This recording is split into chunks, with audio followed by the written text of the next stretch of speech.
Hello viewers, আপনারা কি এই মানুষটাকে চেনেন? উনি হলেন হলিউডের বিখ্যাত script writer Tarek Monowar. Marvel সিনেমার যত সুপারহিরো মুভি আছে, যেমন Avengers Endgame, Avengers Infinity War এবং ব্ল্যাক প্যান্থার, এই সব সিনেমার স্ক্রিপ্ট রাইটার ছিলেন এই তারেক মনোয়ার। বিশ্বাস না হলে শুনেন ভাই, এই সব সিনেমার গল্প উনিই লিখেছেন ফকিরাপুল ব্রিজের তলায় বসে।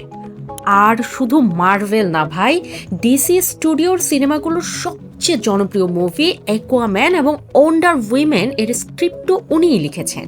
এখন ভাবেন, আমরা তো জীবনে এতগুলো কলাও খাইনি, তারেক মনোয়ার সাহেব তার চেয়েও বেশি অস্কার জিতেছেন। আজকাল তো বাচ্চারা মেসি, নেইমার, রোনালদো নিয়ে মারামারি করে, অথচ এই তিনজনকে একসাথে করলেও একজন তারেক মনোয়ার তৈরি হবে না। কারণ 1990 সালে উনি ইংলিশ প্রিমিয়ার লিগে খেলতেন। ফুটবল ইংল্যান্ডে গিয়ে লিগে খেলেছি 1990। কি আরে বলুন কি? অত্যন্ত কম বয়স, পয়সা দিয়ে নিয়ে যেত খেলার জন্য, ভালো ইনকাম। হাজার কোটি টাকা মূল্যে ওনাকে বাংলাদেশ থেকে রকেটে করে নিয়ে যেত শুধু ফুটবল খেলানোর জন্য। তারেক মনোয়ার সাহেব কিন্তু হেলিকপ্টারে না, উনি রকেটে চড়েন। এই কথাটা উনি নিজ মুখেই বলেছেন।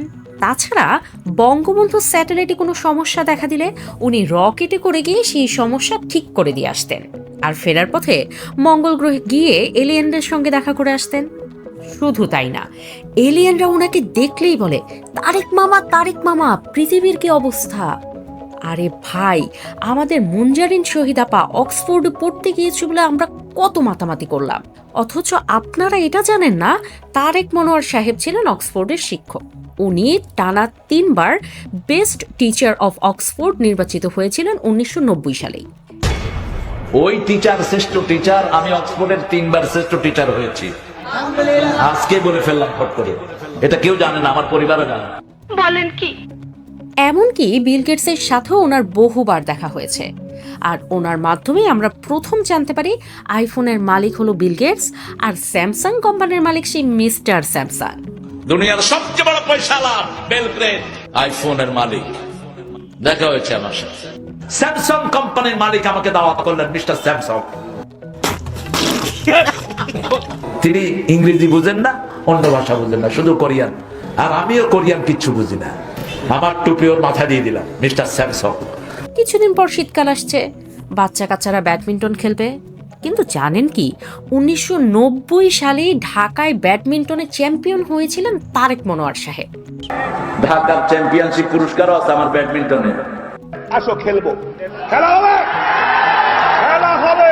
সত্যি বলতে উনি জীবনে যা কিছু করেছেন তার বেশিরভাগই করেছেন 1990 সালে।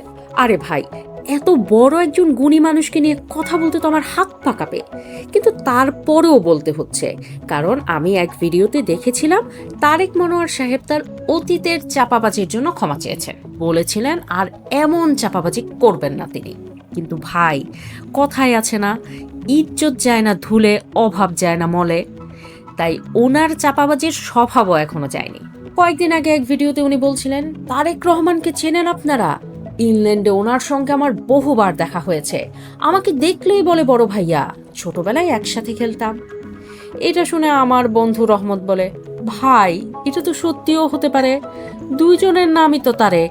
আরেক ভিডিওতে উনি বলেছিলেন উনি নাকি নজরুল গীতি নিয়ে 4টা অ্যালবাম লিখেছেন, আর সেগুলো বাংলাদেশের বাজারে সবচেয়ে বেশি বিক্রি হয়েছে। তারপর স্বপ্নে নাকি কাজী নজরুল ইসলাম তাকে নিজে এসে বলেছেন, তারেক তুমি তো আমায় ধন্য করেছো। ভাই রে ভাই, 4টা ক্যাসেট আমি করেছি নজরুল গীতির, এবং তিনার ক্যাসেটটি যখন প্রথম দিন বাজারে আসে সেদিনই আমি ওনাকে স্বপ্ন দেখি। আমি বিশ্বাস করি না। এখন বুঝলেন তো উনি কত হাই লেভেলের চাপাবাজ। তবে শেষ কথা একটাই, উনি যদি এসব চাপাবাজি বন্ধ না করেন তাহলে দয়া করে কেউ ওনাকে ওয়াজ মাহফিলে ডাকবেন না, কারণ উনি এমন আবালমার্কা গল্প বলে আমাদের ধর্মকেই ছোট করছেন। আরে ভাই, এটা তো 1990 সাল না, এখন মানুষ ইন্টারনেটের মাধ্যমে সহজেই সত্য যাচাই করতে পারে। তো প্রিয় দর্শক, আপনাদের ব্যক্তিগত মতামত অবশ্যই কমেন্ট বক্সে জানাতে ভুলবেন না। সামিয়া সুলতানা, খবর অনলাইন।